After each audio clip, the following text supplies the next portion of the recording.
he thinks what the Sun did to Liverpool was outrageous and it was disgusting, but when he was talking about the Sun, he was referring to Tommy Coyle in the tweet, and Tommy Coyle was from Hull, and apparently the Sun done a story on someone that worked in Tommy Coyle's gym had stole from Boots.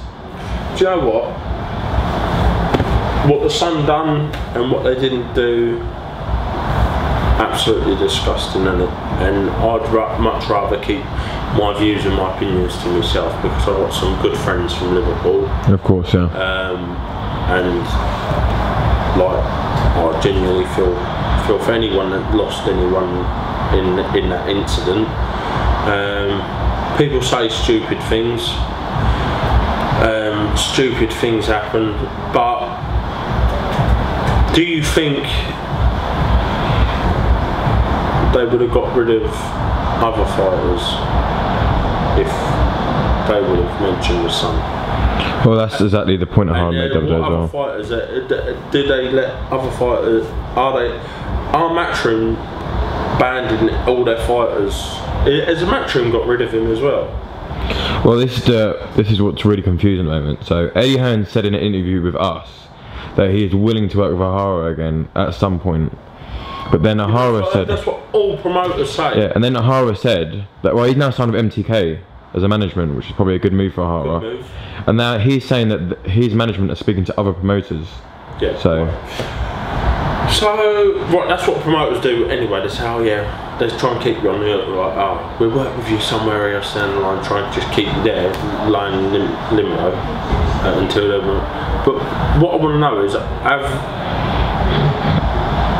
have they stopped people from giving interviews then to the Sun? No, I mean Colin Hart's still at most boxing events and he just works for the Sun. Yeah.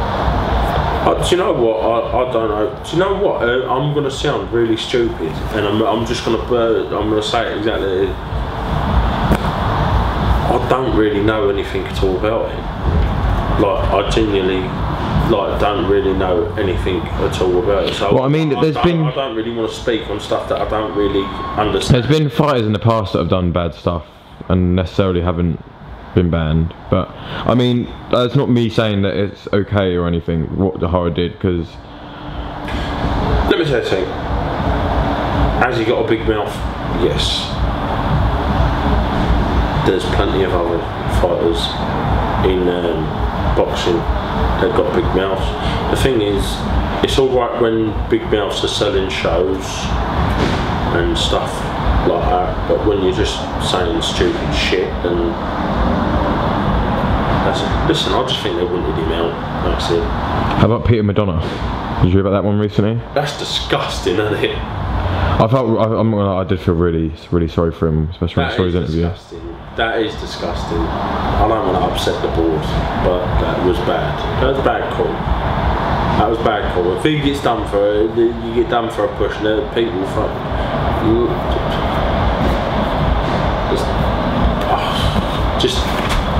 I don't want to dob other people in, but like, just go through YouTube and type in press conferences and weigh-ins going wild, and just have a look at some of the ones that come in up the top from British fighters, and they were like fighting within months after, so you know they didn't get banned. Might have got fined. Yeah, fine him.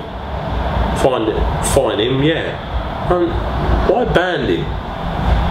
So, because that's taking his livelihood away. And 8 months is a long time as well, yeah. Especially a man at his age. 8 months. Do you know what I mean? How old is he? 62, isn't he? He's got to be 60, isn't he? I have a quick question actually, considering he's heavyweight, but I know he's not really on the scene like that anymore, but Danny, the old legendary Danny Williams, he still actually fights. What? He still fights, by the way. He's still a professional boxer. And he fights in like Latvia, not quite the fights that you're fighting now, but he fights like a lot of journeymen like Latvia and Ukraine and like Slovakia and that. He fights quite regularly. He gets paid, like. I'm not sure, but he doesn't actually have a British Boxing Board control license. That got taken off of him, so he's got another boards. I'm assuming it's maybe a European one, but what's your thoughts on people like? And he actually lost. Do you remember a journeyman called Thomas Mazurek? Yeah. Yeah, he actually beat Danny Williams like last year, and his record's are 8 wins and 55 defeats. See, that ruins a legacy, doesn't it? Yeah, but do you think that If maybe boxing needs to do more? Like that, if I ever start doing stuff like that, like seriously, hit me with a car. But do you think boxing should maybe do more? Like British, maybe, I don't know if it's made a British Boxing Board Control like a union. They should do a thing what gives to help retired fighters, like people who served boxing well. People who served boxing well, they should give people something in place so they've got something outside of boxing, so they ain't got to go on fighting like jobs in the board. Someone said, who was it, said in an interview the other day, judges and referees. Judges and referees. Well, Ian John Lewis, who's one of the leading British referees at the moment, he was a former fighter. Exactly, and he's a good referee, a very good referee. So one of the best. I think I'd prefer him to referee one of my fights out of most of them, and definitely judge it. Do you know what I mean? Because they should have. That's what they should do. There's enough ex-fighters to say, right, not the punchy ones like Robin Deacon. Like, can't have like punchy people judging fights, but people who come out of it all right. Do you know what I mean? You should get them to score a fight. But it's a shame people like Danny Williams, because people forget the fact that he actually knocked out Mike Tyson in the UK. I know it wasn't prime Mike Tyson in the UK. I mean, but he did then fight Vitaly Klitschko for the world title as well. I mean, yeah, he did. He had some big days. And he fought Audley Harrison. Big days in boxing. He had some big days, but that's it. And he like I said, people don't stop getting hungry. Like bills don't stop needing to get paid, and that's the only skill he's got, because he gave so much of his life to boxing. He's forced to carry on because he didn't make the right financial decisions, I suppose, when he was earning the big money. See, that's the thing. What you got to like make sure you make the right decisions at the right times. Like when you're earning. The way I look at it is, and the way I'm looking at it is, I've got 4 years, 5 years, 5 years. I've got in boxing.